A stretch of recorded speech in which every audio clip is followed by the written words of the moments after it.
Modern life. Between careers, kids, and health, it can be mayhem. That's why we're here.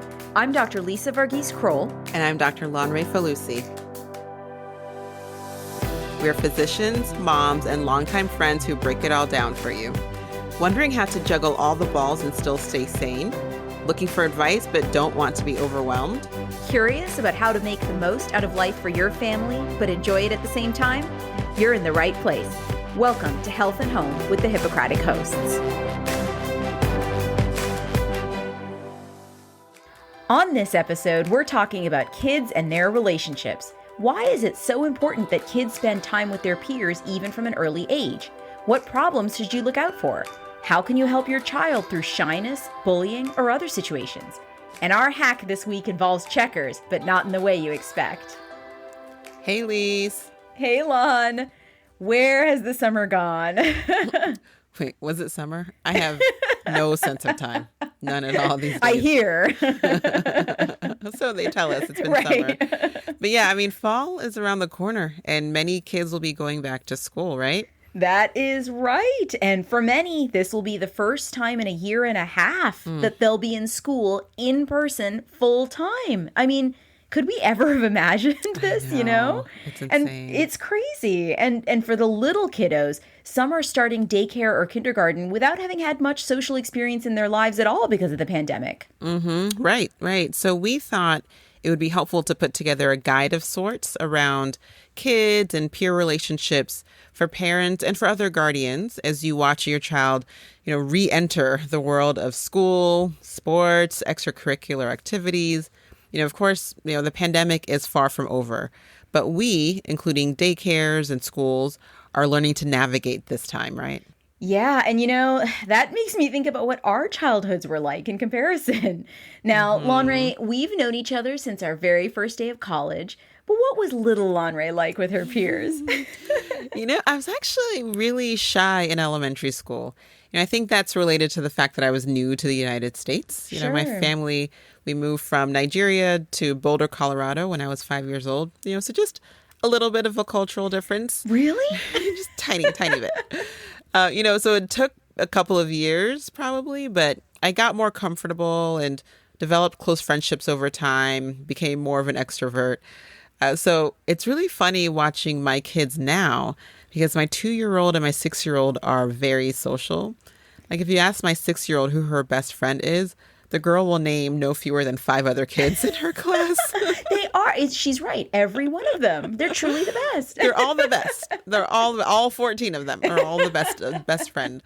But of course, that comes with its own issues because, someone in that group feels left out at one point or another. Sure. Yeah. And I love that my 2-year-old is so friendly. She loves to give hugs to everyone and anyone. She'll follow you to give you. I love her hugs. She's so cute. But, hugging strangers during a pandemic is less than ideal. A little bit. Yeah. Not quite. It's a great strategy for spreading a virus. Not for containment or prevention. We need to find out what side she's on. Exactly. I need to interrogate. Oh. Yeah. And how about you? I hear you. I mean, I was similar to you, starting out very shy, but becoming more extroverted by my preteen years. And looking back, I was really able to express my true personality because I was fortunate to have a very encouraging family and an encouraging school community. Mm-hmm. And so now, as a parent, I really want to replicate that environment for my kids. So my almost 12-year-old girl is very social, while my 7-year-old boy was very shy as a toddler, but has become much more outgoing as he gets older. Yeah. And super cute. It's just awesome how little kids become best friends because they were like partners in gym class or whatever. But definitely my husband and I noticed from a very early age that peer relationships, both positive and negative, can have a significant impact on how our kids perceive their school experience. So true. And we recognize that kids vary in terms of their social skills. Some are naturally shy or may have conditions that affect their social interactions, like being on the autism spectrum. So our goal isn't to make every child an extroverted socialite, but rather just to help build the life skills that are needed for positive interactions as your child gets older and starts to navigate the world on his or her own. So, where do friendships begin? Well, kids start to draw closer to other kids based on age and gender at an early age in the preschool years. Friends and acquaintances become increasingly important to kids during middle childhood, starting around 5 or 6 years of age. And children in elementary and middle school start spending more time with their peers both in and out of school.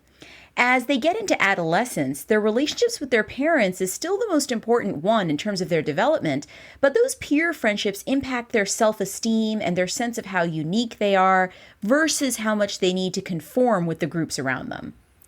So let's back up a little bit and we'll talk about the importance of peer relationships for our youngsters.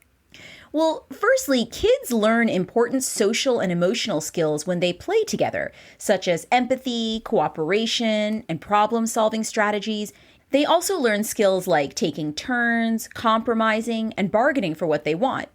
In addition, it's been shown that positive peer relationships help kids and teens learn emotional regulation, which leads to better judgment and decision-making.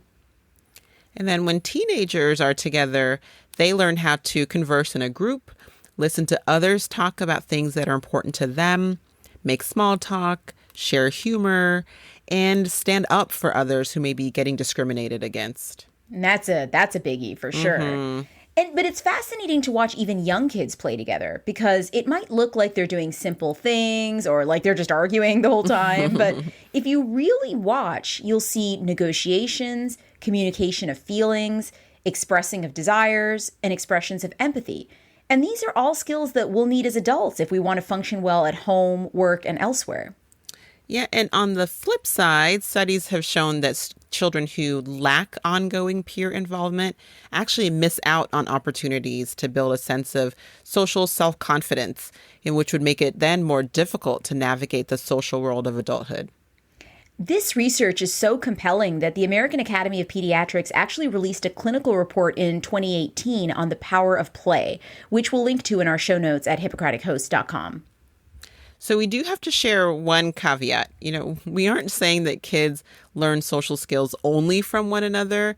We're definitely not advocating for, Lord of the Flies setup where kids run in packs without any adults to guide them. Parents and guardians out there, you are still your child's first teacher, and they'll need your guidance and support to ensure that these friendships are positive ones. So we don't recommend that peer relationships take precedence over kids' relationships with their parents. One reason for this is that parents' love is unconditional, while children's love for each other can be very conditional. Right. Right? So for kids to grow up, with healthy self-images, then the ability to form long-lasting relationships, they must be primarily attached to loving, stable adults and secondarily attached to peers. All right, so children's friendships shouldn't displace their parental or family bonds.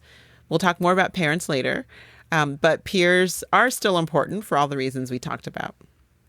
So let's talk about some problems that appear in kids' relationships.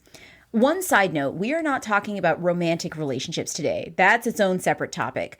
But we will add a link in our show notes at hippocratichost.com to a great resource from healthychildren.org about helping teens to gauge if their dating relationship is a healthy one or not. All right, so let's talk about 5 common issues that you might see in a child's relationship with their peers. We'll talk about aggressive behavior, shyness, rejection, risk-taking, and bullying. So first, aggressive behavior. In elementary school and beyond, aggressive behavior is clearly something that should be discussed with the child or teen's teachers and doctor, as this could be a sign of something like, depression or trauma. But for younger children in the toddler and preschool years, sad to say, it's actually just a part of normal development. At that age, children really just react in the moment, and they often do things without thinking first. They also tend to speak, in quotes, with their whole bodies. So when there's an argument with a friend, it's common to see some kids hitting one another, even though it's not meant to be hostile or to hurt others. But the red flag should go up if redirecting the child doesn't reduce this behavior and they continue to hit even as you're trying to redirect. Second, let's talk about shyness. Shyness is not actually a problem per se, but it is often a concern that parents have. Sometimes kids are shy around other kids due to difficult life experiences, but mostly it's innate. Many children are just naturally slow to warm up, and that's not always a bad thing. They may feel uneasy around children they don't know, and they rarely make the first move to initiate a conversation or an activity. When shyness can become a problem is if a child is extremely shy and therefore not adapting well in the classroom or in the playground, or they might avoid all social interactions and then miss out on building all of those skills that we mentioned earlier. So if this continues, it makes it harder to be an adult in social settings. Extreme shyness should be assigned to look for causes such as an anxiety disorder. So this is where a visit to your child's doctor or an evaluation by a child mental health professional would be really helpful. We do want to emphasize, though, and we know this from personal experience as well as our training, that most shy children do well in settings with other kids after they're given some time to adjust. And as adults, they continue to learn skills to function well in relationships without shyness being debilitating. Mm-hmm. So third, let's talk about rejection or exclusion. It's so heartbreaking to hear a child or teen say, right, that no one wants to be their friend or that other kids are turning away from them. But keep in mind that this happens to most kids at some point. Depending on their age or maturity level, children often react to conflict by avoiding or excluding the person with whom they're in conflict. Unfortunately, some kids get rejected because they're seen as different, based on race, ethnicity, body shape, or ability, for example. And sometimes it might be due to behavior on the part of the child or the group. Getting excluded from a group that the child really wanted to be a part of can lead to feeling lonely and unhappy. And then fourth is risk-taking. In adolescence in particular, peer relationships may lead to risk-taking behaviors, such as the use of tobacco and other substances or early sexual activity. They may take on these risks as a signal to their peers that they want to be seen as young adults. All right, and our last problem, which is a big one, is bullying. So in 2014, the Centers for Disease Control and the Department of Education released the first federal definition of bullying. So the definition includes 3 key elements: unwanted aggressive behavior, observed or perceived power imbalance, and repetition or high likelihood of repetition of these bullying behaviors. According to stopbullying.gov, which is the federal anti-bullying website, about 1 out of every 5 students aged 12 to 18 experiences bullying nationwide. But if you think about it, all children are impacted by bullying, either as a child who is bullied, a child who does the bullying, or as a witness to bullying. That's a really important point, isn't it? None of us are untouched. Exactly. And considering the fact that the definition of bullying includes terms like aggressive behavior, power imbalance, and repetition, it's sad to think that 1 out of every 5 teens is experiencing this. And here's another tough statistic. Fewer than half of those students felt comfortable enough to notify an adult at school about the bullying, which makes it even more difficult to address. And then there's cyberbullying, which is on the rise, with kids and teens having more access to the internet and social media. In that same study of adolescents, about 1 in 7 experienced some form of cyberbullying in the year before. So the potential effect of all of these peer relationship problems is that a student's academic performance may suffer if they're experiencing these conflicts in school, and of course their self-esteem may take a hit.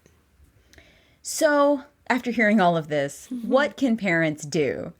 Well, we mentioned at the top of the show that parents play a major role in shaping their children's relationships with their peers. There's so much we can teach our kids, directly and indirectly, to set them up for having positive relationships. So first, consider your home environment. What is your child seeing and then imitating from you, from their siblings, or anyone else in the home? Ideally, they're seeing healthy conflict arise and get addressed. Hopefully, they're seeing examples of empathy. Kids then go to school and we all know, imitate and repeat the things that they see at home. That's right. And one of the most important things we can do, knowing that, is to teach pro-social behaviors. These are behaviors that benefit other people, such as sharing, helping, and comforting. Talk with your children about what you do relevant to this, like checking on a friend who's sick. Be specific, saying things like, Aunt Sophia isn't feeling well, so I'm going to call her and check on her. I want her to know that we care about her. We may Hmm. assume that kids know our inner reasons for doing things, but they often don't. And so explicitly explaining these things to them can be part of that teaching process. I love that. Yeah, with kids, a lot of times you have to be very concrete and Right. deliberate and to make sure that they get that message. Yeah, and another tip in terms of, being proactive and thinking positively is to expose your children to kids of different backgrounds. So studies show that working together in a diverse group toward a common goal, as kids often do during play, actually helps to reduce unconscious biases. The hope is that this would then increase their sense of inclusivity and then make it less likely that your child will reject or exclude others. Joining a local sports team, playing in parks and rec centers outside of your immediate neighborhood, those are activities that could give your child a chance to interact with kids who may be different from them. Diverse books, cultural events, museum exhibits, those are also great exposure in addition to the personal interactions. That's never been more important than in this day and Mm-hmm. age, right? And then, Exactly. teach your child techniques on how to manage feelings. Things like counting to 10 or deep breathing when he or she feels angry. Emotional regulation will help them manage peer conflicts much more smoothly. And then praise their efforts at making friends. So when you see your child with peers of the same age, encourage your child to play with them.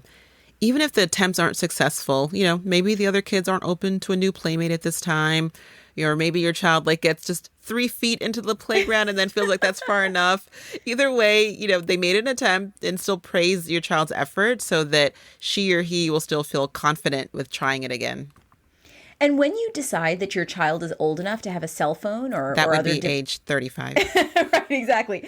Exactly. When they're applying for Social Security and they're getting their first Right. cell phone or other device that allows communication with friends, make sure you know who they're communicating with, how much time they're spending on the device, and what they're communicating about. Encourage your child to talk about negative interactions so that you can keep it on your radar and be watching for potential cyberbullying. So, despite all of our coaching and supporting, negative interactions among children and teens are inevitable. So, at that point, what is our role as parents or guardians? So, the good news is that, again, supportive, caring relationships with adults can buffer the negative effects from peer issues. So, what do you do when your child comes home and is having a really tough time with the other kids in their school? Well, first, validate your child's feelings. Most of these peer conflicts are temporary, so it's easy for us as adults to dismiss them, but it's important for kids to hear us say, I can understand why you feel that way, or something similar. Yeah, and then, probe a bit about the situation. What does your child think is causing it? If it's a conflict with another child, how might the other child see the situation? What steps can your child take toward a resolution? At the same time, don't dwell on negative experiences that seem beyond your child's control, especially for younger kids. You can say things like, let's see what happens tomorrow, things that are forward looking and inject some hope into the situation. And then for younger kids, when they're hitting or pushing one another as a response to a conflict, redirect those behaviors to a more positive activity. Maybe nobody plays with that toy for now if it's causing that much conflict, but you guys get to choose something else to play with. And along with that, teach your child to express herself or himself with words and not with those physical responses. Teach your child to say something like, you grabbed the toy I was playing with. I don't like that. It makes me mad or sad. Please give it back. And for you as a parent, don't try to fix everything, which is really hard, I think. And we Yes. want the best for our kids, want to jump right in and save them. But actually, if a conflict arises, allow children time to work it out themselves. That helps them build those problem solving skills we talked about. And intervene only if they get to a point where, they can no longer resolve the problem on their own. Teach your child to stand up for herself or himself and for others. If your child feels unsafe, this might mean that they just report the problem to the teacher rather than confronting the child who's doing the teasing or bullying. There are lots of strategies for teaching kids how to stand up for themselves and others, and we'll link to a couple of resources in the show notes at hippocraticcoast.com. Yeah, and finally, build up your child's confidence by reminding them of their strengths. When a child knows he or she is really good at something, it's easier then to cope when peers say mean things or turn away from them. So, those are all things to do with your child who might be going through difficult peer relationships. But if your child is really struggling, if academic progress is impacted, or if there's any bullying happening, then it's time to connect with your child's school. You might start with your child's primary teacher, or some schools have comprehensive anti-bullying programs that include a specific point of contact for parental concerns.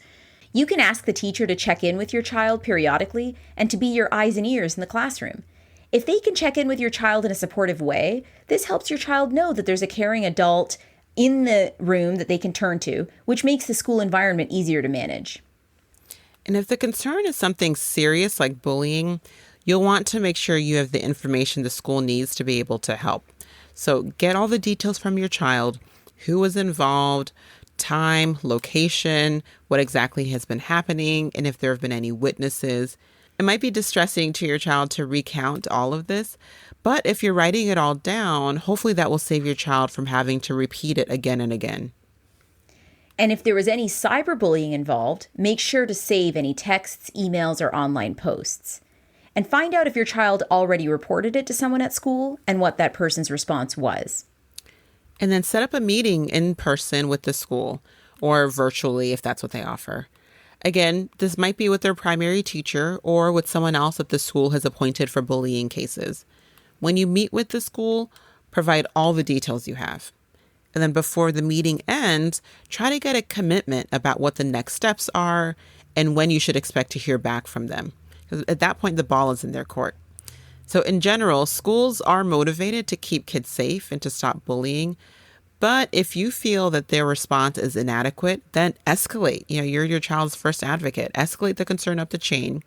The specifics depend on the jurisdiction, and you'll want to maybe check the websites of the school or the school district. But this may mean meeting with the principal or writing to the school superintendent. We really hope you and your child don't have to endure any of this, but if you do, we hope these tips are helpful. And now for our Physician Mom Hack of the Week.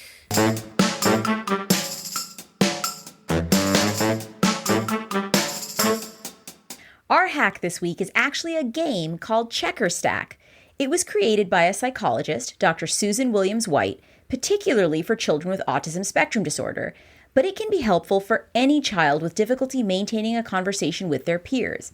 In this game, you need stackable chips like checkers or poker chips. Two people, your child and a friend, for example, sit across from each other. One person initiates a conversation by saying a couple of sentences about something and then puts down a chip. The other person continues the conversation with something relevant and then puts a chip on top of the first one. They go back and forth, talking and stacking chips. If someone says something that's off topic or breaks the flow of the conversation, then the game ends and you start over. It teaches turn taking and staying on topic when you're making conversation. And it's fun to see how high the stack of chips can get. You can do this with your child and role play as if you're a friend, or your child can do it with a sibling to practice. We'll drop a link in the show notes at hippocratichost.com to this and other games and activities to teach social skills to kids, from babies to teens. So that brings us to the end of our show. Thank you so much for listening to us. We always appreciate the time that you spend with us. Just a friendly reminder, as always, we are on social media on Facebook, Instagram, and Twitter at Hippocratic Host. You can also subscribe to the podcast. It's completely free, and you get alerts whenever we release new episodes. And also, if you review us on Apple Podcasts, we'd really appreciate it. And if you like what you're hearing, tell a friend about the podcast. Thanks, everyone. Talk to you soon. Thanks for listening to Health at Home with the Hippocratic Hosts. Remember that all views expressed here are our own, not our employers, and all content is for informational purposes only and should not be construed as medical advice, nor the establishment of a doctor-patient relationship. Always consult your own physician or healthcare team for any medical issues. If you enjoyed this episode, please rate us, subscribe, and tell a friend. And check out our website at www.hippocratichosts.com for show notes on this and all our episodes. Can't wait to chat with you next time.